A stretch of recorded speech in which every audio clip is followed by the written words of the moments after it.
This is the one with Dobby the house elf.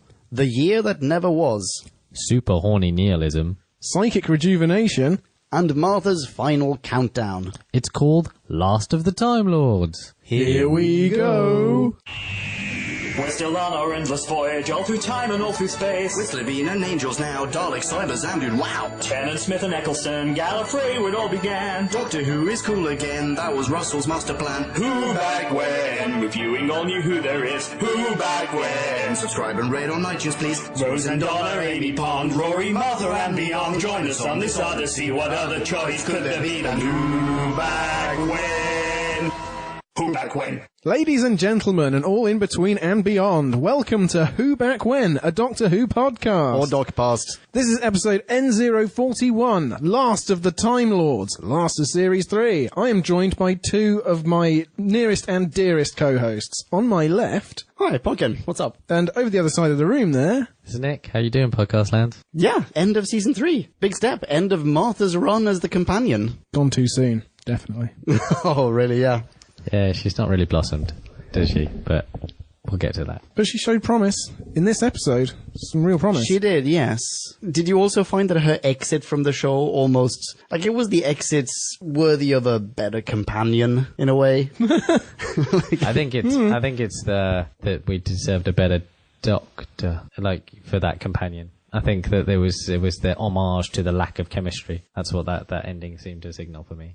It's like, well, I'm just going to go off with Tall, Dark and Handsome instead. Yeah. How good would this have been if we'd written more chemistry into it? Yeah, they might have got it all done in the first farewell rather than having a super awkward second adjunct farewell. Do you know what that reminded me of? Pretty Woman. It's just like, do you guys ball heck on commission?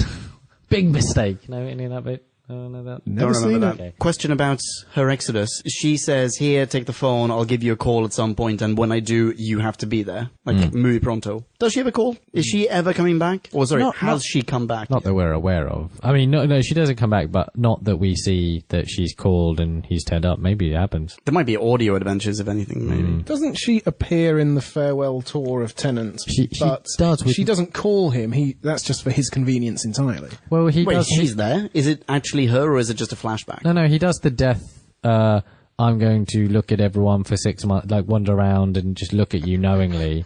And that's how dying works, apparently. And she's running around with Mickey Ricky, shooting at something. What? Wow. Really? Fuck, I do have not I just spoiled remember that this. for you? Sorry? Have I just spoiled that for you? Yeah, massively. Yeah. No, it's okay. We'll get there. I guess I look forward to it. I guess. How about we get into a B-scale? Oh, shall we? A year has passed since the Master took control of the Earth with his Toclophane, and poorly carved statues are littering the place. Blessed Saint Martha has been spreading the word, making disciples of people of all creeds and nations, save Japan. And meanwhile, Dobby, the Lamb of God, is synchronizing the rebellious efforts of Captain Jack and the Joneses aboard the helicarrier from the Avengers in a bid to save the world and our souls. B-scow over, you are welcome. Aren't you just? All right then, lads. Where do you God, is want that to what I start? sound like? Yes?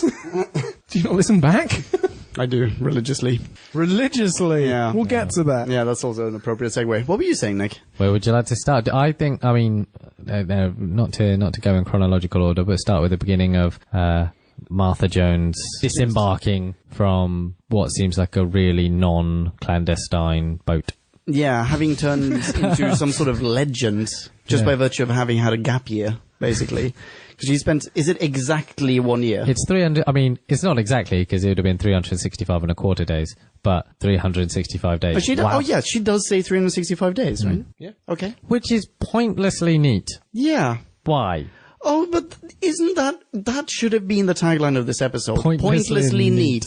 I think that can be applied to almost every solution to every problem that this episode poses. It's just too easy. Everything's just, oh, really? I have a suggestion. Oh, go for it. She knows that she's got to come back exactly 365 days from now. That has been the countdown she's been preserving in her head all year. She's gone all the way around the world. This number is very important to her. It's crucial to her future plans. That's true. But I would say, from a writing point of view, that number could have been different. Yes. Well, but why? I mean, even if that number had been different, how does she know she needs to be back exactly now? I mean, I think the doctor said. No, I get that that's the thing. How did he know then? Yeah, as it said at the end of the last episode, the Master is going to spend exactly 1 year building a bunch of rockets. No, none of that is made clear. Good point. There are so many... I think almost more so than in other episodes, it really bugged me that we entered this episode, this part of the story, just as something is going to happen. Like, just as he's finished enough rockets to, I guess, satisfy his massive bulging ego, or he's just now decided, I'm only now, after a whole year, going to talk to the doctor and say, oh yeah, you know what the Toodle-Pip are. Like, you've had a year. You've been torturing this guy for a year. Hang on. At the end of the last episode, and you have to remind me here, the Master had no plan other than the conquest of the planet. Yeah, that was it, I think. He revealed none. Anyway. The rockets are just random. Like that whole thing was like, here are these giant satellites. Also, it's like all of the south of England. I was like, I don't know how many of you podcast land are familiar with the south of England. I was born and raised there. It doesn't look like that. Even when all the rockets, that's like some weird arid wasteland, Weird arid quarry in Wales. Yeah. Over and over and over again. It's mostly just small towns. Loads of market towns. Yeah.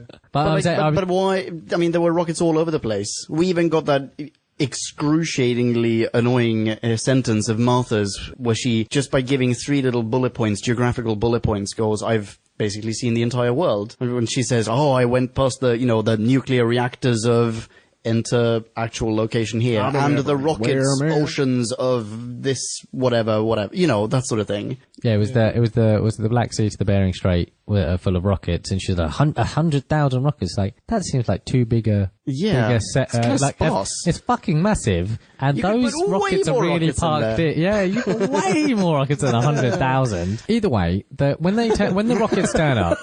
When the rockets turn up, I was sat there like, why is he doing, what's this for? Because he wants to start a war. Also, why?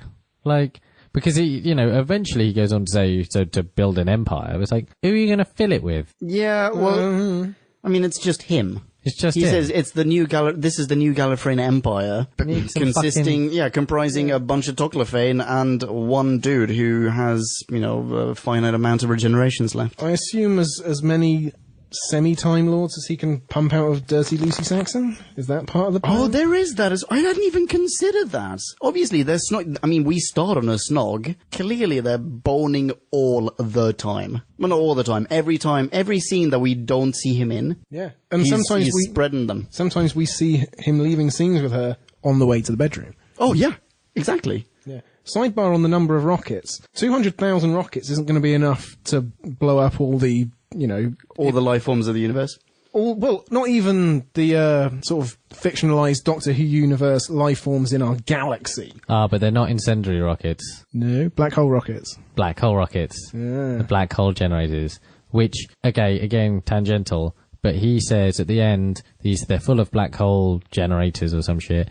We'll watch this planet burn together. So, yeah. Why are you overusing the burning and everything? Why is everything burning? The Daleks are burning in the time thing. These things are burning. It's because it's press a button and then all of a sudden we're in the infinite permanence of darkness and nothing. Exactly. Not an inferno. Like they invoke too often the idea of an inferno just to signal cataclysm and just destruction. Well, it's so the Doctor has something badass to walk away from without looking back. Also, in the case of the Master, it's Pyronic. But still, I feel like neither of them understand how black holes work. I don't either, but I'm pretty sure it's not burning. Maybe it's like the 2009 Star Trek thing, where they set off a black hole in the middle of Nero's ship, and then all of a sudden, you still have a good 2 minutes to, quote-unquote, enjoy the ride. Maybe that's what they're envisioning in this Doctor Who universe. Yeah, also, either way, it's not going to happen. Also, I thought that at the middle of most galaxies, there was a theoretical giant black hole anyway. Yeah. Also a good point. So, anyway, whatever. Are we done on the rockets? Have we picked apart the fucking rockets? Okay. Wait, more to it. Actually, just when it's like, they stripped cars, and it's like, oh, right. because my Hyundai can make a black hole. What the fuck? Like, that is not enough of an explanation. It's like, oh yeah, they took they took someone's satellite dish. This is not good enough as a. How would these Toodle-Pip without opposable thumbs? I'm picturing them as, I mean, they're basically like Inspector Gadget's gonads, right? Like they twist open and every conceivable tool just plops out. Or they used human slaves, right? I guess. Sorry? They used human slaves. Oh, actually, that's exactly what they did. A Toodle-Pip, that's exactly what they did. A Toodle-Pip hovers behind Derek from down the pub, standing in front of a Hyundai, and says, "Make a rocket out of it." And Derek just complies magically. I drew up these blueprints, and it's just like, I don't know why they're a robot, but it's just it's just an etched sketch. Yeah. Okay, so wait, hang on. Where were we? We were talking about what's her face, Martha Jones, who's been walking the earth like Kane from Kung Fu for a year. Yep, she's passed the cesspools of Guildford and the razor-sharp rocks of Eminwheel and all that stuff. And the boredom of Barnstable. And now she is back on UK shores, meets Tall, Dark and Handsome, who... Tom Blandford. Yes. And she's there because she has a CD-ROM, and she wants to speak to one particular person. Yes.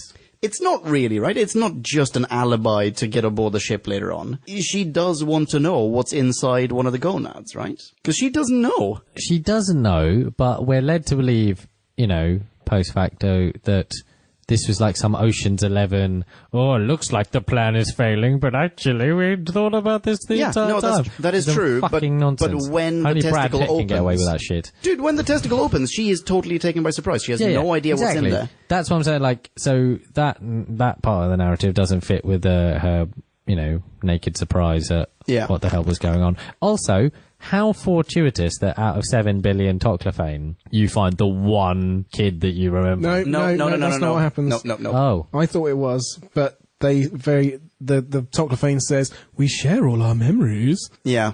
I have a note about that. He says, we share all our memories. Like, it's a collective, right? Yeah. So it's like the Borg, but in little spherical testicles. Doesn't that mean that every other Toodle-Pip now knows what that one that they dissected has seen? Doesn't that also mean that when what's-her-face, Professor Doherty? Dr. Doherty? Yep. When she calls the Master, when she Skypes him, wouldn't he just go, "Old news, Doherty"? Like, everyone knows this. Like, literally everyone knows this already. Now, I reckon what happened is that when the future humans were put into the Toodle-Pip, they were pre-programmed with all the human race's memories up to that point. But then after that, people would be overloaded. They wouldn't know where they were if there were 6 billion different, worlds flying at them all at once. They have to be individual after that. Interesting. So they're not like the Borg then? I suppose not, no. Ah, okay. I'm sorry I said that. No, that's fine. I was viewing them very much like the Borg. No, Nick? No, I didn't see Borg elements. I mean, just the consciousness, just the collective I obviously, I skipped over the hive mind idea because as much as that explanation you just pretended makes sense, it also doesn't make sense of... So they are able to accomplish all 6 billion worth of, memory... Mm-hmm. But nothing over that. Did they have like a limit? It's like, okay, I can accomplish all of 6 billion people's memories, but that's it. No more. Yeah, from now on, I'm on my own. Yeah, otherwise I might just get a little bit overloaded. Well, a lot bit overloaded. I mean, you wake up inside a ball and be like, okay, I guess I know all this stuff, rather than, how do I fly this thing? Am I up here? No, wait, I'm down there. I'm behind myself. Fuck!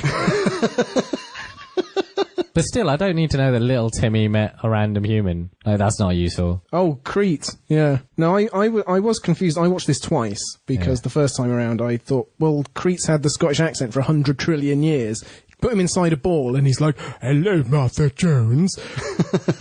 I'm a workaday actor from the south of England who can't get a proper on-screen role." But no. Really sorry if that actor is tuning in right now, by the way. Also, not makeup. That was hurtful. Yeah.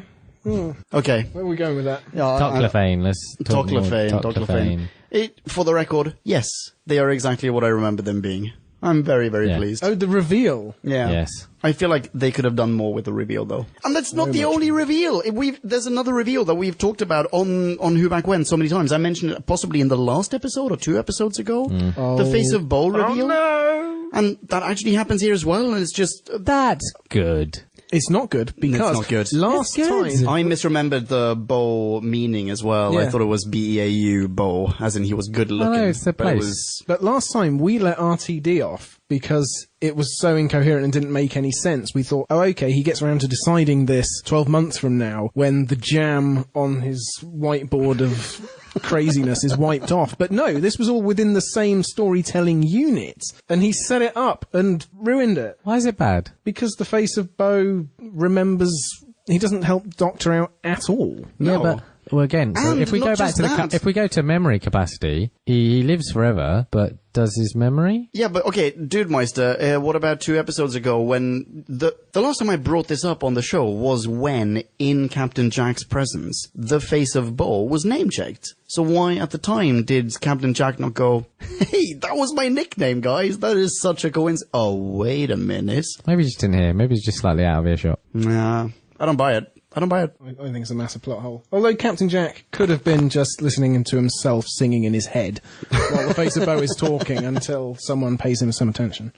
I love that Captain Jack is the Face of Bo, though. I think that's very, very I think nice. that's cool. Really? Yeah. Do you know why I don't like it? Is because Captain Jack has to go on a 2 to 3 minute monologue at the end of the episode that stops it dead while they get it around the circuitous explanation of how he could possibly be the Face of Bo. And it just makes the end of the episode drag tremendously. And good an actor as John Barrowman is, he couldn't quite pull off all that rampant exposition. I didn't think that. I didn't think it was circuitous because I was thinking that myself. I was like, are you going to live forever? Do you age? That was a line of inquiry that I needed answering. But we have talked about this on the show before. Yeah. But also, it completely negates the fixed point in time concept, which is that he shouldn't turn into a big face and die after an arbitrary point of time. He should be Forever. infinite, yeah. Yeah. Okay. But anyway, we were talking about the other thing. Oh, the Toodle-Pip reveal. Yes, the Toodle-Pip, there. Are you a Toodle fan? I am, it does wrap it up in a nice little package. But at the same time, we don't get to see Utopia. For 3 episodes, I've been waiting to actually see what Utopia is. Hang on, but that's it. That's the point. There wasn't one. But they did end up somewhere where they engineer themselves into these tiny balls. I did want to see I don't some... think That's not what I thought. No, either. I didn't think that either. I think that the rocket went off and the Master... Yeah, but the Master has to have picked them up from somewhere. They must have landed at some point on the map that's sending out this signal. The signal is not explained. What I thought was that the Master taking the TARDIS to the so-say point of Utopia would be what was emitting the signal. Wait, hang on. That is what I think happened. Okay. Is that not what happened? I thought that because he has the possibility to, as in he can only travel between 2 times, or sorry, from one time to another, to A and B. Oh, I'm phrasing this terribly. So he goes to the year Gajillion Bajillion. Yeah. And sets up this sort of buoy that sends out a signal. I mean, the whole thing, we can talk about the paradox later on as well, but this would be another one of them, like where he sets up this buoy to lure people somewhere, the people that he helped get there previously, before he had set up a buoy and so on and so forth. And then when they get there, they realize there's nothing, which I think they even say in this episode, like, oh, there was no salvation. We just got there and then we saw that the world was ending. And then, fill in the blank, I think, the Master chopped off their heads and shoved them into gonads. Okay, very possibly, but I did at least want to see What the end of the world Yeah, is. his buoy or the Utopia. It's not what they imagined, but it's some barren dead space at the end of the universe. You just want to see the disappointment in their what faces. If, no, but I think what if it was nothing? They got there, he cut the engines, they floated there, he did his thing, like, it might have been nothing. What was the thing he said about how they regressed into childhood? Like they turned into children. Which is why all of them sound very childlike. Yeah, although they sound a bit childlike, but the voice is very definitely adult. Yeah, but Creep voice. The one child they had is now... His voice is broken, apparently. But whatever. But doesn't he say something like, oh, and possibly as a consequence of this trauma, they regressed into childhood? They cannibalized themselves, regressing into children, but it didn't work. Yeah, wouldn't that take some time?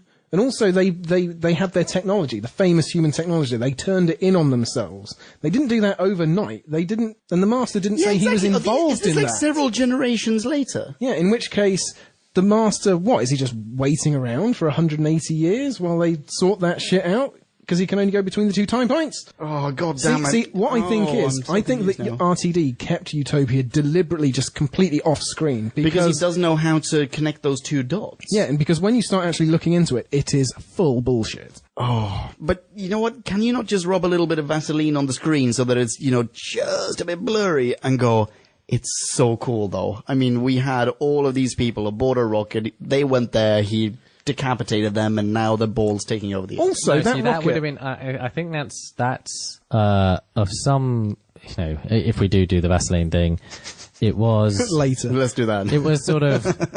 It's dark and kind of cool, and all that aspect.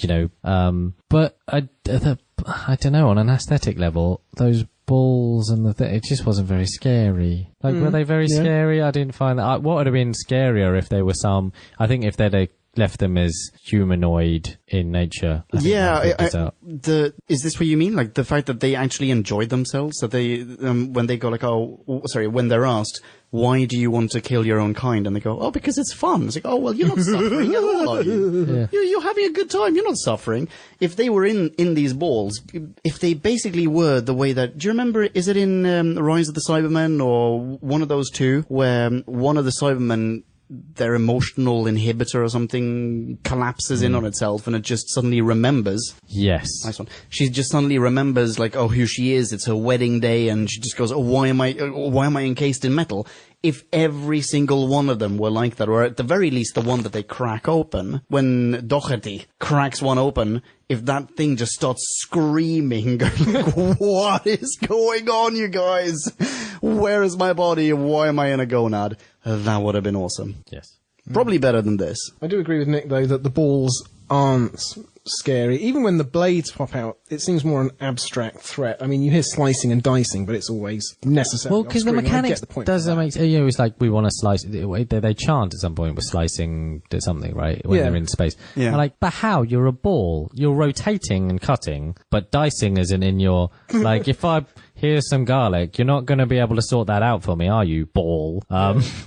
They don't move up and down. They're just static. Do they say slice and dice? Oh, some shit like that. Well, okay, even if they do, then slice and dice is it's a phrase. It's something you say. No, well, what I'm saying is that the act isn't very menacing to me because it's so fixed. They also have lasers. Yeah, I guess. Okay. Also, balls are easy to animate. 6 billion of them. Yeah, definitely. 6 billion, as amazing as Derek Jacobi was, he was not building a rocket with a capacity of 6 billion. I know. Or was he? Those are some fucking long noodles. Those were the superest noodles. Chicken teriyaki flavor. So it must be so many generations later. They must have got to non-utopia. And they multiplied. Dystopia and just, exactly, multiplied, inhabited an entire planet over a number of, millennia, and over the course of that time, regressed into sort of a childlike state, and then been decapitated. Yeah. Also, the other thing that isn't revealed about the Toclophane? What's that? What happens to them? They're just left at the end of the universe. 6 billion humans. Oh, they're undone, yeah. And the Doctor's like, I better go and save them now. Except he isn't. Can't save them. End of the universe. I guess. But it's another thing that RTD just sweeps off screen. It's like, oh great, we saved this planet worth of humans. There's an equivalent number of humans who you've left to a horrible, dark, grisly fate of terror and existential nothingness. Super good point. Yeah, but follow it down the rabbit hole. It's the planet that we're on at the time we're on, and that's all we care about. Yeah. Yeah, I suppose. It's unhelpful attitude, RTD. Also, I wanted to see a shot of the Master's face on Mount Rushmore. That would not have been difficult. I know. Why would you bring it up and then not show us? What's worse is that they had a campy statue in ill-fitting suit. Why was that the fucking... Why did you do... The thing was probably, 3D printed by a bunch of Toclophane. We are left speechless by this episode, podcast later. I mean, the statue bit specifically, it's like, so they're trying to... The whole thing was like, okay, this is pharaohdom, human slaves have done this, dictatorial, Saddam Hussein, all the trying to evoke all of the fucking images of, dictators. Despots and dictators throughout history. That was in that small scene. That's what we were supposed to do. So we had big statue, we had like Saddam Hussein. We had weapons of mass destruction, and silos like Stalin, the Soviet Union and America. We had the whole lot, and none of it came together. Like really, I didn't feel him as a despot or a ruler. Or when we talk about the empire, there was no empire. There's just you, mate. Yeah, and I think a huge part of that is that the solution to the problem that he poses is too neat. It's too easy. Like, all of the problems that they built up, they can't tie up all of those loose ends in one single episode. All of the solutions that they provided in this one episode, they could have filled an entire season. They could have had Martha walking the earth for several episodes. They could have had the huge plan, or please can that be the next talking point, by the way, the master plan, the Doctor's master plan aboard the helicarrier of how to finally, rebel against the monster. That could have been several episodes as well, and it could have been something more elaborate, but instead, every single thing, including the actual... It could have been like two half series, like there's like the Old Testament and the New Testament. No, but everything is just ended too quickly, including the fall of the new Gallifreyan Empire. You're talking about, it's showing all of these stereotypes of a despot and his reign, but then the whole thing is just concluded by the master going, actually, I'm not going to kill myself. Here you go. We see no reign. What we see is him ordering 10% of the population being murdered in the previous series. We see loads of silos and fast forward to another use of modern music. Yeah, and a bunch of people in a tenant, a house, a terrace house. But we don't actually see the because the day-to-day aspect of what the world looks like now would have been much more like a montage, just like a thing of how do people work now, putting human slaves to work. We've had that on Doctor Who before. I mean, probably in several iterations, but at least in one case that we've covered on Who Back When, and that is, in fact, twice. Once I know you've been on it, the Cushing remake you were on. That's exactly what I was going to say. So the Dalek Invasion of Earth, the original Hartnell serial, and then the Peter Cushing Technicolor remake, we get to see just that. The Daleks have taken over the Earth, and they're using humans as slaves to dig their way down to the center of the Earth and carry out Earth core in wicker baskets, but...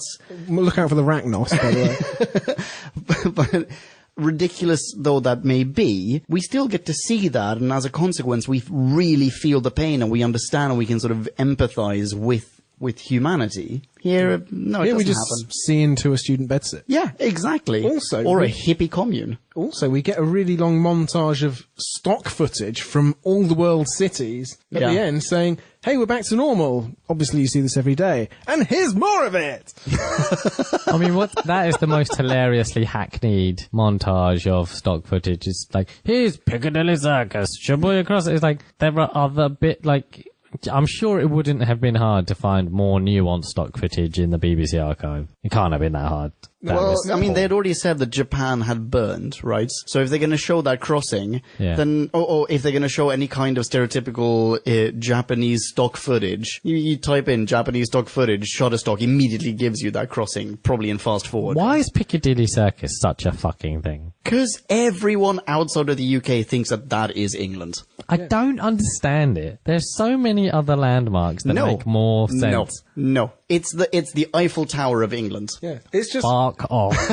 It's just cultural momentum and plagiarism. It's like, what have the last 50 films signified England by? That's how we do it. Okay. Yep. Please can we go to the helicarrier and just talk about how it's staffed by Martha Jones's family. But not Reggie Yates. He's still on the run. Yes, I know. He's the king of the underworld. He's still in Brighton, just hanging out. I love Reggie Yates. So why is 90% of the staff there Martha's family? And for the humiliation. Okay, fair enough. And that absolutely fits within his character set, the Master. But also super dumb, right? Like, why have you given them interconnecting jobs with each other so they can form a really, really clever... Like easy chain. Yeah. Or a neat chain, to use your word again. I mean, this is exactly what I'm talking about. It's like, here, Viet Cong, here are some shovels.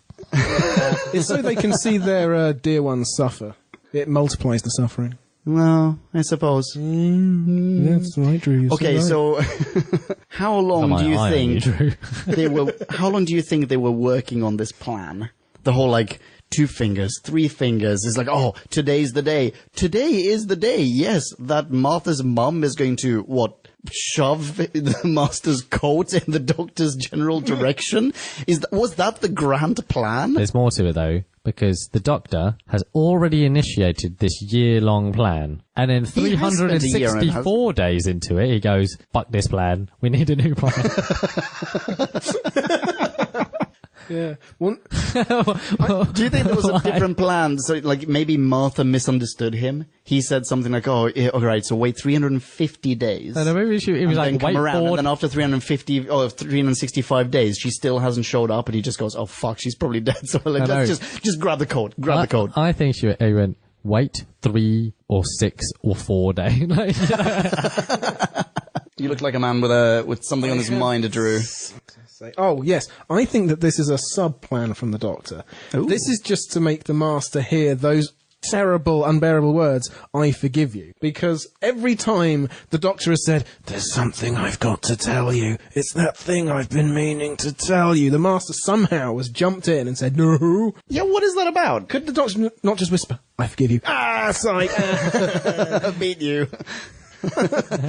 You're now cloaked in my love. Exactly. Just that happened throughout the episode. Yeah, a number of occasions. And the Doctor clearly wasn't going to shoot him, or at least kill him with the laser screwdriver. What was he going to do? Age him a bit? What was he going to do if the laser screwdriver actually worked? I guess kill him, because he uses the laser screwdriver to kill other people. But the Doctor Except then it's later one says, of the, Judge Dredd's gun. He's going to turn his water into wine. Let's talk about Dr. Jesus. Oh, the King of Jews. I've got him as Super Jesus in my notes. Super Jesus. Yeah, because he can fly and he has telekinetic powers. So he did is clearly Jesus. Super Jesus. Jesus had telekinetic powers and could fly. How? Okay, so... He also could command sharks. I suppose if he wanted to. That's true, people. Don't look it up. They were going to put that in the Bible, but thought it'd be too outlandish. Okay, so is any of the ridiculousness of that scene where he levitates and he telekinetically throws stuff around? You mean where he's resurrected and ascends? Yes, exactly, and floats around in a crucifix or in a crucified position pose. There you go. That's the word. He has more of a Messiah complex than Jesus. He doesn't even wait 3 days. He just goes straight for it. But is any of that taken down a peg by the fact that there is a sci-fi explanation to it in this episode? I like that. Because I don't really get it. Can you explain it? I don't get it. The Archangel... Well, so yeah, exactly. Even in the name, the Archangel Network. Oh, I didn't even think about that. Did that just happen? Just happened. Oh, God. Really? There's too much to take in on one reading. Viewing is the word. Okay. So explain this. Well, no, I don't know. I can't explain it necessarily very well, but at least it came to me more because I had remembered it as if there was no explanation that everyone just thought it and the Doctor regenerated. That's what happened to me too. This is going to be some bullshit. I'm going to throw my laptop at the TV. And then they explained it with because the lead up was that this Archangel network is somehow tapping into everyone's subconscious and some frequency of their, our primal telekinetic. Fuck knows. You know what I'm talking about here with the drums and the, Yeah.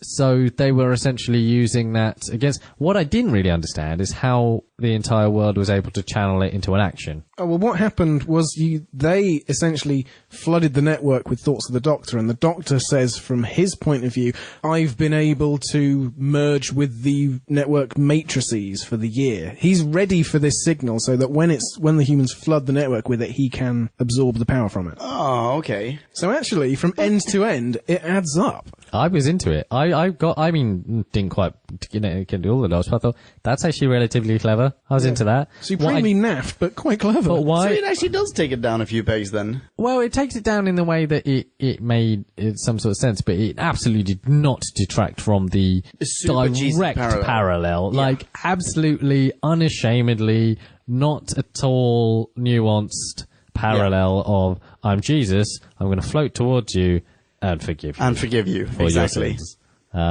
You are you're not only the last sheep, but you are also the one that got away.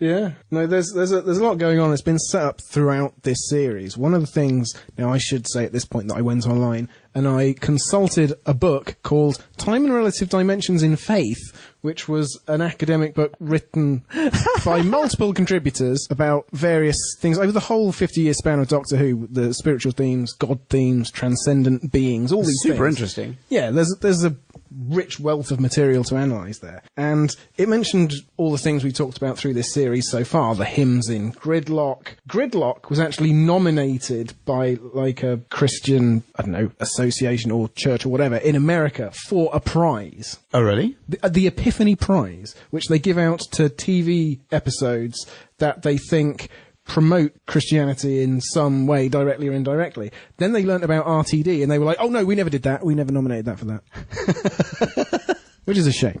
But the RTD in that episode was saying about how he wanted sort of people's religious, communal inclinations to be an explanation for how people can get trapped in a place and not through their own human endeavours ascend to a higher plane. Now, the Doctor here is a sort of god of science in a way. There is a scientific explanation here, but he's not an omnipotent, well, he is omnipotent. He's not the Judeo-Christian god. He is someone with godlike powers who teaches humans in the ways of ethics in a different way than a revealed sort of, I'm not really explaining it very well. Yeah, by example, by providing an example, right? See, but that sounds super New Testament-y. Isn't that what Jesus did? Like, isn't that like the point of that second half of the Bible is that he was going away giving around examples and parables and shit?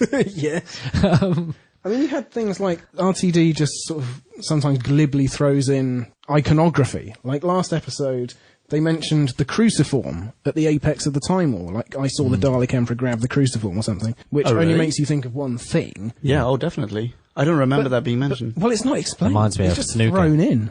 Oh, yeah. The cruciform? RTD's a massive snooker fan, and this is a huge coincidence. The snooker, the place where all the snooker gets played is the Crucible. Oh. There you go. Yeah. Right. Yeah, exactly. The World Championship. So, yeah, he's definitely doing something here. But the problem is that one person's uplifting, Bible-thumping flagship episode is another person's "this is why religion is stupid." So, I don't know, I guess the question this had no, or at least from what I can understand, no anti-religious sentiment. If I can't mine for any. It just seemed very pro, or not even pro, but very it's not retelling. Yeah, exactly. That same fucking story. It's neither pro nor con. It's certainly not trying to do anything. It's pro but in the sense that it has no. It's not a critical exploration in either sense, right? It's the retelling, and the retelling was very pro. Like the telling in the first place was very pro. It's the gospel according to Martha. Yeah. That's not a bad shout. That's a good. Well, what it is then, perhaps, is. I think RTD... It's reverse Jesus. Because she goes How's around it the reverse Jesus? Because she goes around the world telling people about the Doctor, and then the Doctor does stuff rather than Jesus dying, doing stuff, and then all of people and then we're all around. Yeah, Joseph of Arimathea fucking off to Somerset. Yeah, he's a god he's a god. Real. He's a god entirely created by humans rather than the other way around. Ooh. But wait, no. No? Oh. Because all the stories that she is telling of him are of how he is superhuman. He is above us, right? He has saved them. He's saved so many times and you don't even know. Exactly. He's capable of performing miracles, and you have to believe in him in order for him to continue performing these miracles. Oh my days. This works from both sides, because yes, and you, like you said, when Martha says, "Oh, he saved you so many times you don't even know," you need to pay homage to this person, Yeah, exactly. even if you don't know he exists. Oh, whoa. Yeah, it's cast aside your golden calf, mankind, and behold the Doctor. Well, quite. Yeah, I mean, Cast aside this false prophet, the Master. yes, our Lord and Master, which he says. Oh, yes, exactly. I think RTD's position is, okay, religions as sort of established, finished concepts are bollocks, but he understands people's motivation for believing, people's instinct for believing, and so he's not against that exactly. So what we have here is sort of an alternative take on religion that doesn't fit in with the established ones we've got, but he's sympathetic with. Or is it even is it even faith? I mean, even though obviously the execution of it is faith-based, is his aim, is it to produce something similar to faith, or is it just a unification of mankind? Because you had very much the same thing in Gridlock, didn't you? No, the thing is, the thing that I need, I take a departure from whilst that sort of makes sense, is that it's not as conceptual as that. It's quite clearly Christianity. It's not like a faith, like it's so tightly woven into that narrative, into the narrative of the New Testament, that it's not like he's making a broad sweeping statement on how loads of people have developed religions and the general merits thereof, and what faith does or doesn't do for people, etc., etc. He's literally exploring the concept of Jesus, like in a way that none of the other, or at least, I mean, feel free to correct me here, but none of the other like deity or semi-deity, like they don't fit into this narrative in the same way. It's all Jesus, Yeah. Let's not forget human nature, which also came up in the book, because the Doc took off his, so say, divine nature, this is all from the book I read, to become a human who then sacrifices himself. Oh my days. By going the other way again. Oh, it's the Trinity. Wait. What's the sacrifice? Well, it's John Smith going, I could have a life. But he has to reassume his other nature. So the Doctor sent his only begotten son. Wait, you're talking about the episode Human Nature? Yes. Right. All right. Whilst this is the deepest well we've discovered here, Yeah. Can I go? I'm going to just take us off a little bit. Please touch upon something incredibly shallow. Well, please. I mean, it's slightly related, because penance, the idea of penance in this, the Master has just murdered 600 million people at a low estimate.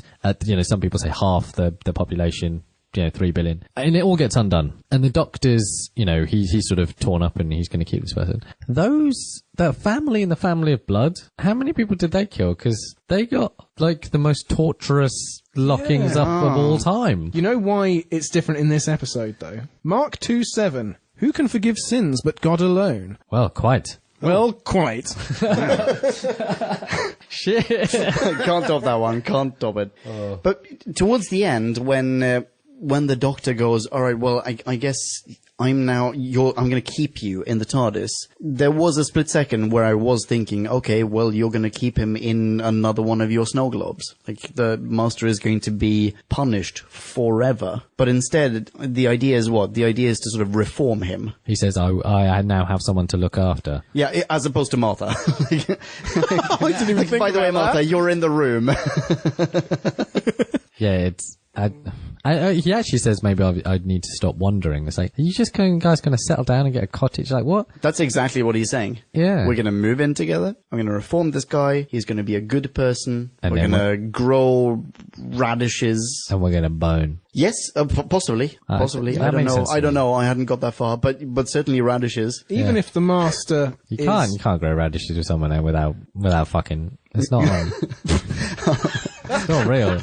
It can't happen. So beautifully put.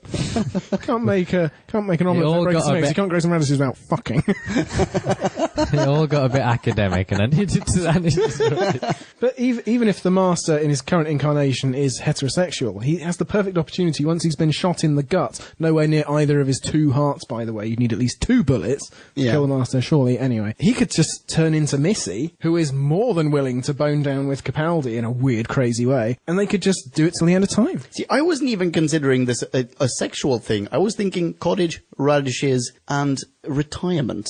Like, basically the Doctor going, I'm done. I'm not going to save the Earth, or in fact the universe ever again. I'm just going to settle down and take care of this person, almost as though he's my, challenged cousin. Yeah. Yeah. No. And bone him. And bone. Okay. So Never ask me to look after your cousin. okay, go for it. Just going off the Master slightly, but still on the subject of boning. Yeah. Dirty Lucy Excellent. Saxon. Yeah. Dirty Lucy Saxon is a walking paradox in this episode. Everything about her is wrong. Everything. Everything know. about her, It's as I though don't know they about really- wrong, it just doesn't fit together. It's as though they didn't really figure out what to do with her. It's almost like they made a female character and thought, what do we do? Oh no, we can't give her like here are complicated themes and feelings within her, but we can't like blur this shading. Like, she is either all good or all bad, maniacal or ditzy. Except in this one, she's just sort of oscillating between the two. Yeah. But, or the four. But in the last one, okay, wait, sorry. In this one, she seems as though she's completely lost it. And the scene that I'm thinking of is the one where she describes having seen the year Kajillion, Bajillion, like dystopia. She has seen the end of mankind and the universe at large. And she seems to just have gone completely bonkers schizoid, just like the Master did when he peered into the vortex, right? Yeah, except that little boy didn't have to overact and wrap his lips round every word like it was a 12-inch dildo. Oh, yum. Okay. I did not think that you were going to end that sentence there. I thought that was just going to happen in my mind, but okay. All right, so in that scene, she seems as though she's gone completely bonkers. So now, rewind a little bit to, I think, the last episode, presumably the last episode, when they're looking out the window, and the end of the last episode, they're looking out the window of the helicarrier, and all of the Toklafane are arriving, and she's, like, you can almost see the flames in her eyeballs. I mean, she's so just she's Nero, just fiddling while... They dance. She dances. She dances, yes, you're right. I mean, she's super giddy and happy that people are going to be tormented, right? Has she at that point seen the dystopia? Is she at this point bonkers schizoid? What I don't understand there then is that actually, because it's not a dystopia in the traditional sense of a logical progression of humanity. It's the logical progression of the universe. It's not like, where will civilization and society take us? This is entropy. This is the universe. Exactly. So it's not... Logically, that shouldn't have the same effect. Like, if you said to me, this is what life's going to be like in 100 years, that'd start to freak me out. If you're like, I wouldn't freak me out in the slightest because I will never get there. It doesn't bother me, right? There's so much about that. So I'm saying, like, entropy doesn't bother me as a point, but the next 100 years does bother me. Well, I mean, we've seen the end of the universe once before with Capaldi, right? We've probably seen it several times before in Classic. We just haven't encountered it on the show yet. But we saw it with Capaldi very recently when he's with What's-Her-Face from Game of Thrones. And they view it as, if I'm not mistaken, the sort of beautiful conclusion to the life of the universe. Well, exactly. So my point being that Lucy Saxon, discovering existential nihilism at the point, I guess that makes sense. But like anything that's proactive, like an anger or like anything like that, it doesn't marry. Whereas, and it's not a dystopia in the traditional sense, because it's not. That's just, like I said, that's the logical progression of the universe, not the logic. Not like Demolition Man, where that's a dystopia, because that's Los Angeles 1996. Exactly. Yeah. That's essentially logical. Those are logical conclusions of social comment and trends in society. That's for the most part what dystopia has been a vessel for. Wait. You're taking this too far, dude. Sorry. So at the end of the last episode, she was a complete sadist, and she literally wanted, what she desired seemed to be the destruction, the end of the universe. Then she goes and sees the end of the universe, and now she's oscillating between super bonkers, bananas, crazy, wanting to burn the world, and holy fuck, we have to to really save a life while we can, because we only have a bajillion years to do so, right? And therefore she shoots him, misses his 2 hearts, as you pointed out. The thing that I don't that I agree with you there is that the savagery of ordering 600 million people die in that first instance and dancing. How do you climb down from that and then be like, I feel like once you've passed the 10 million mark, you're done. Your soul is to the fucking ages. You're gone. Or was she also under the influence of the Archangel, or what's it called, network, and as a consequence of everyone praying for the Doctor to reascend, she's liberated from, this devilry, and all of a sudden free to chant Doctor along with everybody else. Exactly, and exact revenge on her stolen individuality. That brings up more questions. Why does he need to enslave humanity when the Archangel network seems to be doing a particularly fucking great job of the Aldous Huxley version of enslaving rather than the 1984 version? You know what I'm saying? Like, I think people probably got rid of their phones, didn't they? Wasn't it working through the phones? Wow. Okay. Yes. That's so true.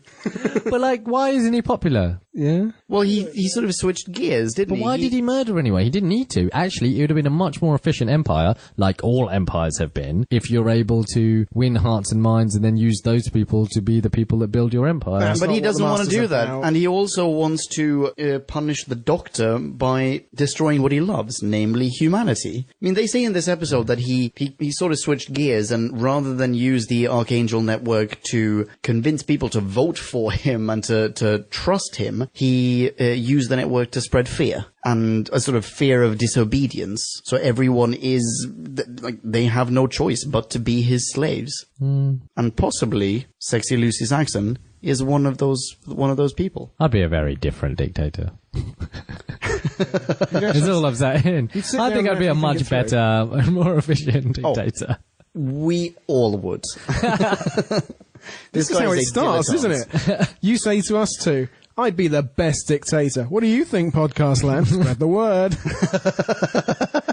The other inconsistency about Dirty Lucy Saxon in this episode is, at the beginning, she seems to have marks on her face, like she's in an abusive relationship with the Master. Oh, Halfway really? through the episode, those disappear. At the end, they're back again. Oh, I missed that. I think, if I am not incorrect in spotting that, if that's not a quirk of my computer screen and its contrast ratio or whatever, that was probably something maybe they were going to work in, like that was how the Master was losing her and why she shot him in the end, and that would have actually given her character something to do. Too dark for the kids, I can think of That's one... way too dark for the kids. I absolutely see that would probably what happened, and then someone said, this is like the BBC, we're going to have to stick a fucking helpline at the end of this video. At the end of this episode, let's just undo that makeup now. It's not EastEnders, let's just get rid of I did not notice that, but I think that there is one other thing that they plopped into this episode that gives her a very down-to-earth motivation, and that is the him wanting a threesome with the chick who gives him a massage. Because there's a super duper quick... You know when he gets a massage? No? I do not remember this bit. Wait, what? I watched it twice. When was this? You just zone out and make your own episode. And then the plumber came in. Wait. So I was sitting here, I was watching the TV, and then my trousers were off, and then seriously. I ordered a pizza with extra sausage. Why does that Captain Jack? Actually, of course. I swear to God, this was not a wank fantasy. There's definitely a scene in this episode, in the very beginning, where the Master goes, oh, it's time for my massage. Who's it going to be? Oh, today it's going to be you. And he points out, like, one of the maybe 3 people aboard the main command center who isn't related to Martha. And he even says something like, oh, maybe she could join us. Like, he genuinely alludes to a threesome. Maybe this was last week. I do not remember. Again, if I was... Super quick cut to her face. If I'm right, then I will pop a soundbite. If not, then I apologize and I'm thinking of something else. Time for my massage. Who shall I have today? Tanya. Come on, sweetheart. Lucy, have you met Tanya? She's gorgeous. You two should get to know each other. That might be fun. There's a super quick cut to her, as far as I recall, where she looks heartbroken. She's like, oh fuck, but I love you. Like, why are you suggesting that, like, why are you looking at other women? And possibly her shooting him at the end of the episode is not so much like revenge for mankind's sake, but revenge for for like just the destruction of her marriage. Yeah. If and anything. psyche. But You wear a woman's scorn. Again, I would be a much more efficient philanderer because I wouldn't pick one of the people that are keeping me in the fucking sky to give me a massage. I'd be like, hey, you helmsman, get up here. You're not this doing is like anything. One of the this is like one of the foxy ladies he just keeps around. Like, in his command center. Wait, hang on. That's a super good point that you just raised. Who the shit is piloting this ship? It's Martha's dad. Is it just he's on Martha's dad janitorial who's duty. almost and literally like shoveling coal into a furnace. Like, who's keeping them afloat? Also, BBC, why did you pick the indentured slave black family? Only black people, yeah. Why was that the thing? All of the guards Why did you are, give by the them way, pennies? bald/shaved white men, as far as I saw. And Oh, well, I obviously object to that. Whoa. Also, more to it. The soldiers are basically skinheads. If we move past all of that, right at the end, with the bullshit of it's all going back in time and paradox machine, etc., we'll blow past that. Doctor Superman in that scenario. Yes, we'll blow past all of it. Super Jesus. It's like, oh, the wind is going back, and that means time is going back. Yeah, my hair's ruffled. My hair's ruffled. You broke him. No, but what's worse is that it's like, oh, well, we were in the eye of the storm, so we can remember everything, but no one else does. Yeah. Apart from all of these guards. They were guards, and Captain Jack says There were they're all there. And at least 2 masseuses, guys. I swear to God, I didn't dream this. What did they do with them? Oh, they are fucked up. Like, they are completely effed up right now. From this point on, they will never go to work. They will never pay taxes. Yeah, so these people, but the thing is that they, when you really, really think about it, they're like high up Nazis. Do you mean? They're like Nuremberg style. I was thinking of orders. that. There is the guard that the doctor even says, like, oh, cuff him. And you're like, hey, didn't this guard also help this guy maybe cuff murder? yourself while you're at it. Yeah. And maybe stop Lucy Saxon, who's just killed one half of my remaining race. Maybe keep an eye on her, somebody? No, fuck that part. I mean, yes, she's just killed one person, and that's heinous of its own volition. But she also, whatever the like moral epiphany she's just come to, also aided and abetted the murder, whether it actually stuck or not, of hundreds of millions of people. I don't care how contrite you are. I literally could give a fucking shit. Oh yeah, I'm not about the morality, and that's the reason why she's set free. I'm about the procedural. Well, we should not just let her get on with her life to find that signet ring in the pyre or whatever, because that's got to be her hand, right? Yeah, I assume so. think Yeah. that's it. Exactly. Which is just another bullshit piece of not thinking it through. So am I right in? Let's use that as a segue. Am I right in assuming that that's sort of like the fob watch? So in some way, his entity is in. I mean, we'll get to ring. it when that master turns up again. But how far away is that? That's the end of Tenants. Oh, really? Yeah. The end of time. Right, yeah, exactly. Yeah, when the Time Lords turn up. Okay. Well, how about Captain Jack? I know we talked about the face of Bo, but there are two things I want to talk about fucking Captain nothing Jack. in this episode. I don't know. He was caked in shit for a long time. Like, that is actually one of my notes. Why is Captain Jack caked in shit? What did he say he was eating again? Cold mashed Swede. Why? What a weird, like, that is not ad infinitum. Like, not ad infinitum. Basically, since Dickens, it's been gruel or bread and water as the staple of you're a fucked up prisoner, we're giving you nothing to eat. Yeah. What a weird dish. Like, alright, we've got all this Swede, which we know you hate. Up in the air, by the way? Like, wait, how, do they ever stop for Swede? Is that what they do? Like, They're over Sweden right now. No, I think what it is RTD went down his local Tesco's and like, what's the cheapest thing I can find? Swede. That's very cheap. Yeah, fair point. There's your rationale. Did you also think that it was very, very easy? Like, it was surprisingly easy for him to just tear the chains from out of the wall? Yes. Crazy easy, because he's not super strong. He's just immortal. Yeah. What I thought was even crazier was that they then tied him up again in exactly the same way. And they probably have been doing for a year. I mean, these are our only 2 pillars and 2 manacles. Also, what are we going to do? Why are you feeding him with all this delicious, delicious Swede? clearly it's giving him super strength. Yeah. I mean, and like he doesn't Popeye's need it, spinach. because he's immortal. Yeah, you're right. Goodness sake. Next Jack inconsistency. Last week, the Doctor says, nobody touch anything in this paradox machine because I don't know what's wrong, and if we touch anything wrong, we will blow up the entire solar system. I'm going to touch it with my AK-47. Why didn't they just do that when they first discovered the paradox machine? Because I think what the Doctor said first that's time... why I don't... what? Yeah, what the Doctor said first time around was correct, but John Barrowman looks really cool shooting a machine gun at the TARDIS. No, wait, what?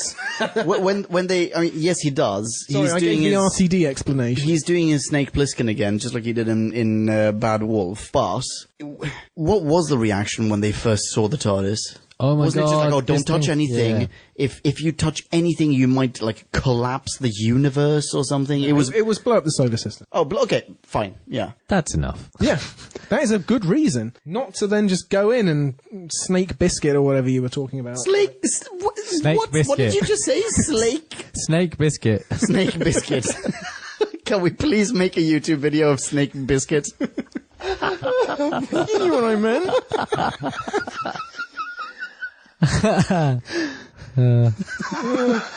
So yeah, Jack isn't well served. Nobody is really well served. I mean, the Master has some good lines and some good moments. Well, Martha is the protagonist here for the most part, and is fucking awful. Like, Yeah. really badly written. Oh, written, yeah. Really awfully acted. There's nothing about it. Like it didn't. I don't think that it was awfully acted, and I don't necessarily think that it was.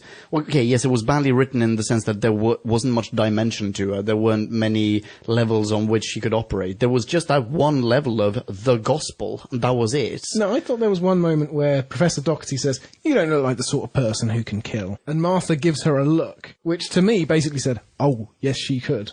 I was really impressed by the look. It was badass. Yeah, old lady, you can catch a fade. Like, I don't know. I still don't get the Doherty subplot. It didn't warranted nothing. It gave did nothing. Surely, Martha could just have given herself up if all she wanted to do was get aboard the ship. She could just have given herself up and she would have been taken aboard the ship to be killed in front of the Doctor anyway. Basta. Well, the second string of that plot is the gun. The gun is just the alibi in order to get her aboard the ship. I think the second string is let's see what's inside a silver gonad. No, I think that the gun is also a lure to the Master to say there's more to it, and it gives him the extra reason to gloat. Like, look how close you were to this stupid, weapon. Fine, but we do also get something like 5 minutes of pop this CD-ROM in your computer. Apparently, Doherty, her only value seems to be that she has a working CD-ROM drive. Because actually capturing Toodle-Pip, all you need is a little bit of electricity. Like any electrician on the planet could do this, apparently. I think it's a fair whack of electricity, but... Sure. Okay. Yeah, well, as in, it's an exact amount of electricity, an exact potency or whatever, but... Just electricity is really potent. Yeah, it's not like rubbing a balloon... It's not like rubbing a balloon against a wall, jam it on the Toodle-Pip and it plummets to the ground. Sure, yeah, you need a lot of it. That's the only thing.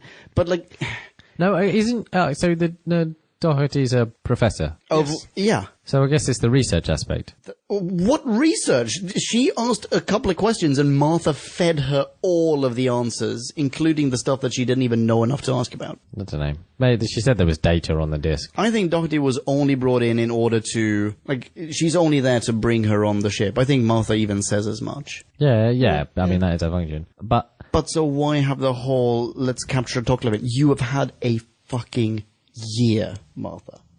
A year. I mean, there is the other aspect it does help us with is it's some semblance of a committed resistance force. It's like, so Doherty and Tom are supposed to be, some arm of this, and at some point Martha says, "Oh, the resistance knew about Doherty's kid."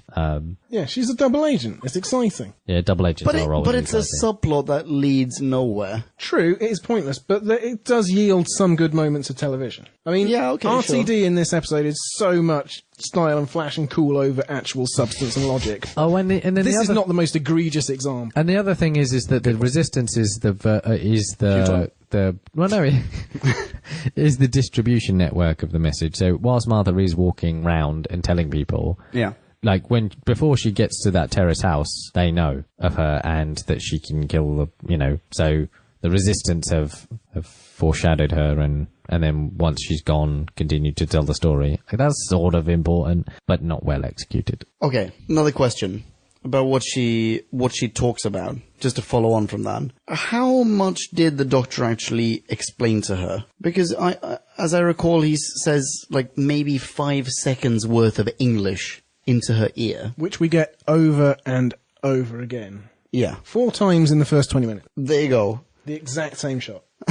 And somehow that comprises, 365 days. Spend this time telling everyone to synchronize their efforts. At some point in approximately a year's time, there will be a bunch of rockets. There's going to be a countdown. When this countdown comes, think about my name. Here are some arguments. Here are some cue cards. She inferred all that from use the countdown. She inferred all of that from rhubarb. Rhubarb. I'm sorry, that's an old English thing. That's what he said. And think my name? No, just use the countdown. That's not enough. It is not enough. Of course it's not Use enough. the countdown and my unending ego. Yeah, put it together, you'll figure it out. Also, they reference countdown in this episode. Yeah. Oh yeah, they do. And there's a countdown from 181! Did it, bong. And RTD puts his own voice in the master, saying, I could never resist a countdown. Yeah. He can't! It's driving me crazy! Do you know what we've missed? Dobby? Oh my goodness, yes, go with that. I'm looking at my notes, and I only have a few things that I've written down that we haven't even touched upon. So the master suspends his regeneration. What does that mean? I think it's basically like it turns out Gallifreyan regeneration is just like the portrait of it's Dorian Gray. It's the picture. It's the CSS. Yes. So by tearing the portrait, the style sheet is scrambled. Yeah. Now it's just code. 900 years of code. Why is he? That's not an accessible analogy. Why is he? Whatever, it's like 4 parsecs to the nearest star, that sort of thing. So why is he suddenly tiny? Oh, and why does he suddenly have a tiny little tailored shirt? I was thinking that as well. Did they give him a new outfit? Okay. Where did this outfit come from? Yes, because he didn't have the tailored shirt initially, did he? No. He didn't come out with a tailored shirt. He So yes, they pops tailored out. him to He the must shirt. be So super naked. I think after in a his little coat. while, the master's like, okay, this is weird. Let's get. Can we swing by the children's section of Let's go M&S? Savoys, yeah. There's some really big teddy bears and Hanleys. Let's just get those outfits. But secondly, old people get small. But not that small. Not exactly. Not Well, that yeah, small. no. I mean, if you think about the old people that are like wait 70, 900 80, years they're and small. people will turn- If you times that by 10, they just get even small. That's how it works. They just compound in upon themselves. No, what happens is what their happens. Not that spines much. begin to crumble and their vertebrae close up, but they don't disappear. Well, you've And not his seen head a doesn't- It's 900-year-old exactly. OAP. Just take it to its logical conclusion, mate. No, No, it's like the it takes you to a logic does thoroughly not enter illogical into that conclusion. conclusion at all, dude. He just crushes in upon himself. That's all. I like the fact that his eyes stay the same size, because people's eyes stay the same size from birth. Oh, Yeah, fun fact. So that bit they got right, nothing else. interesting. He seemed more mobile. Yes, no arthritis. He's like a little Yoda. Yeah, Yeah. those joints were smooth. In fact, it was very smooth all over. Old Dobby Doctor. There was Yeah. very little sort of texture there. On a TV budget, I still think that they did a pretty good job. Yeah. Yeah. And there are a lot of parts of this episode where I genuinely felt, oh, yeah, they're cutting corners. But no, I think Dobby was well done. I just think Dobby had no pulse in this, like no place in this. Yeah, it was a confusing message to send to Martha as well. He was just saying, look, I've been a bastard to the Doctor, which I did like the fact that she took something else completely different. Yeah, from that was a message. very nice scene, actually. Yeah. They're like, oh, wow, I've now punished you, and she's super pleased that the Doctor's alive, knowing somewhere deep down inside that, oh, no, he's going to get out of this. But Probably because in her mind she's thinking, well, I've already told the entire world somehow, because it only takes a year to tell the entire world to say the Doctor's name exactly at this point. How does everyone know that is a fucking countdown, by the way? How does everyone know now's the time to say Doctor? Yes. Oh, actually, because doesn't he actually broadcast it? He broadcasts, like, sparingly. He broadcasts to Martha, and does he actually broadcast the countdown? Possibly, but Martha says earlier in the episode no one watches TV anymore. Yeah, you're right. Although it takes Jack a fucking has TV while he's manacled to watch all the porn. Yeah. But, like, it takes a professor in this one as well. Doherty, it's only because she's, like, a technological whiz that she's able to tune in to TV. Whom is he even broadcasting to? Is it like it's only the Dohertys of the world that he thinks he's going to reach? Anyway. Okay. Another point. Go for it. What would the Doctor do? Oh, yeah. Sacrifice himself. Yeah, because that's what Jesus would do. Yeah. Also, what does he say? What does he say to the Master when he is ascendant? I'm sorry. I'm so sorry. Except he suddenly says it with so much less gravitas. Yeah. Even though he is Power Jesus, he is just, he's just saying it like it's whatever. TM biscuits. Snake biscuits. Snake biscuits. We are having an evening next week or sometime when you're free to watch Escape from New York, dude. Okay, all right. My very last note is that, what's his name? Hunk number 1. Tall, dark and handsome. Tom Milligan. Tom Milligan. He just straight up kills the Toclophane. Like, just shoots it in its face. Oh, yeah. What a waste. Like, you can question this thing. You can maybe find out more from dissecting it than you will after you've shot it. Absolutely. It just seemed very dumb. Anyway, that's the very last note I've got. he's only a resistance anyway. He's only a resistance member because circumstances thrown him into the role, isn't it? I suppose that's why anyone is, but yeah, okay. No, I can't let him off. Charles de Gaulle wasn't just like, you know what, I think I've got a penchant for this whole resistance thing. I hope a war comes around to utilise my special talent. Otherwise, this LinkedIn endorsement will be useless. No, Churchill, I will not friend you. Reviews. Shot not first. Shot not second. Wait, shot not first, I mean. Does that mean I go first? Yeah. Go for it. Well, like Nick said, there is severe moral inconsistency throughout this episode, as there has been throughout this series. The Doctor's falling over himself to save a race of hybrid Dalek humans from genocide, and they'd only just come into existence a few episodes ago. Now he presumably lets all the last humans in the universe die a miserable death at Utopia, which we never get to see. Also, as we discussed last week, there were a few pre-Toclophane hanging around with the Master when he became PM. Yeah, which made no sense whatsoever. And they should still be there if they've only gone back a year and a day. What happened to them? Good point. Yeah, you're right. That is just one of 6 billion plot holes. Paradoxes. This episode is epic and ambitious, but it is scattershot and bizarre and not up to the task. I mean, the scope of Universal War, the CGI is good. I mean, the rockets stretching off across the whole of southern England on a TV budget. That's amazing. They threw everything at this one. And the low-level psychic explanation for the Doctor's resurrection, as Nick said, better than I remembered, but still naff. There were some good lines, there are a few awful lines. RTD's visual flair detracts from the logic of his storytelling. This episode is both quite good and yet utterly horrendous. And so it's really difficult to give it a score. So I'm not going to go with the one in my phone, because it's way off. You better give it a score, that's the whole fucking point. I'm going to have to give it 2.5, because that's right in the middle. And I'm just baffled by it. Oh, okay. All right. All right. Did you want to go? I'm going to make it super short. I'm going to make mine super short as well. Okay. Well, I guess you're going then. Yeah, I'm going to do this.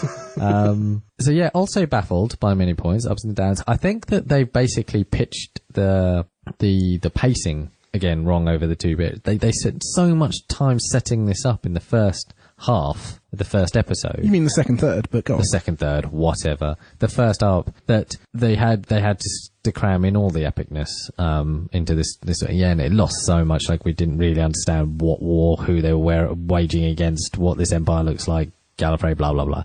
One thing that we didn't talk about in our reviews, in our episode, was the scene in which Master dies, because actually that bumps things up a whole lot for me. What, the Star Wars Episode 2? What is it? Episode 2, Episode 3 ending? It's like, oh, let's burn him on a pyre. Oh, not that. Now Part, the bit before the dying in the Master dying in the Doctor's arms. I actually thought Tennant did a super fucking good job. I was pretty captivated by his his anguish and pain, and watching it twice today. That scene, it really holds up, man. He cradles the Master as if he really lost something. That was super well acted. And, the conflict of emotions, what I said earlier in the episode about why he doesn't, why isn't there more penance for the Master when it's because he's conflicted by his own place in the universe. Yeah, I didn't understand the point of so much of what the Master was getting up to. I didn't necessarily understand the long-winded. It was not the world's greatest ending to a series, but then it wasn't the world's greatest series. So, what are you going to do with that mediocrity? All that clubbing together to make a two flat. Okay. All right. Well, bring us home. The last review of this series. Oh my goodness. I had higher hopes for this episode because I did remember what the Toodle-Pip were, and I thought that there was going to be more, I thought it was going to be more dramatic than it really was. I completely forgotten about the Martha walks the earth bit, and it was awesome that she did that, but so why not linger on that a little bit longer? Something that I really missed was the post-apocalyptic elements of like, I guess a year from now? Well, a year from 2008, whenever this was aired. I really wanted to see what is life like? What are people up to? I want to see people actually building rockets. That would have been awesome. Didn't get to see that. Wow. Thanks, guys. Very little made sense in this episode. But okay, fuck it. No, we've already talked about this ad nauseum. I will say that my main beef with this is that it's just too easy to win. It seemed as though if you're going to build everything up to the point where we all of a sudden start a year after part 2 of this triple, then you need almost at least as much time, as in at least 2 episodes, to get back down again, to land. And they just try to squeeze everything into 20 minutes so that they could then have another 20 minutes of, all right, so we need to ham-fist a goodbye for Martha, we need to do this for that, we need to do this for that, instead of just, let mankind actually conquer. Don't just make it so easy. Don't make the whole plan about grabbing someone's fucking coat. It's just dumb. Don't get the Master to just give up. Oh, you mean when the Doctor says, "I know you"? Yeah, you're not gonna kill yourself, and he goes, "Yeah, I guess you're right. Done. I guess that's the fall of the Master's empire, and that's a huge disappointment for me. I wanted him to fight to keep his empire. Screw this episode. I think it's a bit of a disappointment. It's a real letdown after 2 fairly powerful episodes, and as a consequence, I'm giving this a 2.2. Segueing and so slip sliding into the companion farewell. This was Martha Jones' last episode. We've already said very possibly this is not going to be her last one. Maybe she will reappear at some point. The Doc has her number. Although, wait, did she give the Doctor her phone? How is he going to call her? What the fuck happened there? I thought that. Yeah, so at some point she might return. Maybe there's going to be an audio adventure. We have no idea. Either way, for what it's worth, I think she got a very nice goodbye. But I am so glad that she came back into the TARDIS just to say, actually, just to clarify, I am out of here. I am out of here, rather than creep back into the TARDIS, which I almost thought that for a second. Like, go back into the TARDIS and go like, oh, actually, no, I changed my mind. I can't leave you. I love you. Maybe they filmed 2 alternate endings, and the second goodbye was actually let's give it 1 more year in the other one. But one more trip? I can't stand another year of waiting for you to develop a character again that is sympathetic in any way. And the Doctor thanking her it feels less like a thank you for your time on the show than a thank you for finally taking the initiative and stepping out of the TARDIS. Sorry, this is one thing I forgot to say earlier, which I almost brought up last week, but is more in place this week, is that Martha spends a year going around proselytizing on behalf of the Doctor, which we don't get to see. But even last episode, he was still being a dick to her. Oh, yes. And saying, It's not important. You don't need to know. You're not important enough to know. He's been a dick to her throughout, constantly. Yeah. And yet she goes around the world. He doesn't contradict her when she says, I've spent a year feeling like I'm second best. He doesn't go like, oh, no. I mean, you're all equal. I love you all. You're great. Yeah. Bigamy, yay. There's none of that. You're right. He's a total dick. See, I quite liked Martha. I think just because I have an affection for the underdog. She had the most thankless task to follow Rose and to put up with the Doctor being a completely ambivalent character for a year. Like, he was quite impossible to like for large parts of this year. How is a companion supposed to put up with that, especially when she's not given do you much mean impossible agency? to like, what, for whom? Impossible to like for whom? For the viewer. What? The Doctor was No. being a constant bell end. Yeah, but have you not enjoyed his company? Well, even Martha has enjoyed his company to the degree where she fell in love with him. Which is completely unrealistic, is the point. I mean, look back over the stats. Look at the stats page on Who Back When. And you will see that this series, like Nick said, was not a good series. Yeah. Absolutely correct. This was not a good series compared to other series, but it's still, still the Doctor. He's still good. Well, in a way, I think it's sort of courageous for RTD to go down this road of making the Doctor unlikable, actually putting him through some emotional turmoil that he can't keep from the surface of his character and his likability. I sort of respect that, but at the same time, I needed a bit more. What does this say about Martha, by the way? Yeah, as I gotta say, I mean, this is a tale as old as time. Jerky guy, doting girlfriend, that's not like a new thing that RTD is doing there. He's doing aloof, unapproachable, unattainable man and woman that wants to please it.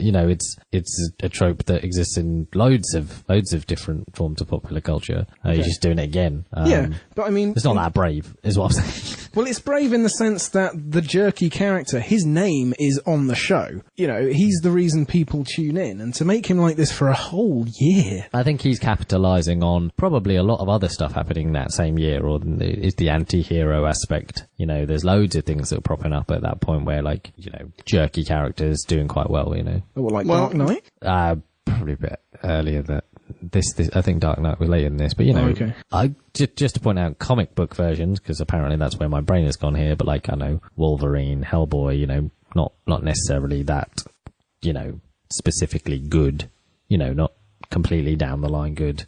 Complexity is useful. Sure. I think the fact that we start talking about, we ask questions about Martha Jones and we start answering questions about the Doctor is symptomatic of why, at least I am not going to miss her on the show. She's by far she has really been the least interesting person traveling in the TARDIS for about a year now. And, I mean, it was super refreshing to have Captain Jack again. It was, I was happy to continue traveling with the Doctor, but equally so, I'm, you know what? I'll phrase it differently. I'm really happy that she now has an opportunity to reconnect with her family. Isn't that lovely? I'm going to say, I think the thing I'm happy with is the writers now have to accomplish a fucking challenge, because what they tried to do was just carry on doing more romantic stuff. And I was sick of fucking romantic stuff by this point in 2007 and am now again. And I'm looking forward to a companion that doesn't have to do any of that. Yeah. You're going to think Donna Noble is a breath of fresh air, my friend. Great. Cut. This episode is done. Chaps, can one follow you on Twitter? Drew, do you have an account? Would you like people to follow you online? I certainly would. Every time I tweet on Twitter, I think, this is the tweet that's going to break my name and make me famous and make me the heir to Justin Bieber and Stephen Fry, and then me, my name in lights, on the Twitter front page. Never happens. I have 33 followers, 29 of whom I know. Oh. Who live in Oxford. But you're a genius. Your tweets are also... Yes, people, please, do yourselves a favor and follow Drew. What is your handle again? It's Drew Back When. I am Drew Back When. Nick, do you want people to follow you online, perchance? I really do. And talk to me about Doctor Who, because it'll distract me from my life. Mr. New Job. It's true. I need distractions. You can follow me at Nicolele. Nikulele. How about you, Leon? Yeah, please feel free to high-five me online. I will high-five you right back. Find me on Twitter. I am at Ponkin. Here's a soundbite of JD saying how you spell that. Ponken. Ponkin. Thanks, JD. Thank you so much for listening. You've been a real treat. Please continue to send us your thoughts. Catch us in the next one. The next New Who episode is going to be Voyage of the Damned. The next classic is going to be The Mind Robber. And the next Audio Who is going to be The Cannibalists. Yum. Ugh. So stay tuned for that. Until then, be rad next into each other. Ciao. Bye. Kablamo! Did you enjoy the show? Then please do what the cosmos compels you to and spread the gospel of Who Back When. Tell your friends. Don't have any friends? No problemo. Tell some strangers. Like us on Facebook. That's facebook.com/Who Back When, all in one word. Are you on Google Plus? Then find us on Google Plus. That's plus Who Back When. And when you do, tell us why you're on Google Plus. Who Back When just got its very own Twitter account, no lie, so give us a follow. You guessed it, that's @WhoBackWhen, all in one word. Check us out on SoundCloud, vote us up on Reddit, listen to us on Stitcher, and head on over to our website, whobackwhen.com, where you can leave a comment, submit a review of your own, and peruse our visual index of aliens, monsters, and more, which increases in kablamos with every episode. And lastly, give us a rating and review on iTunes. Not only would it make us super chuffed, and it really, really would, but as thanks, we will transmigrate your iTunes nom de plume into the credit list of trailers for fake Doctor Who audiobooks produced by Who Back When. Have a poke around our bonus episodes to make no sense of that. That's it. Rock on and be rad and excellent to each other. Catch your earballs in our next Classic Who review, New Who review, or, still funny, Audio Who review. Ciao. Who Back When?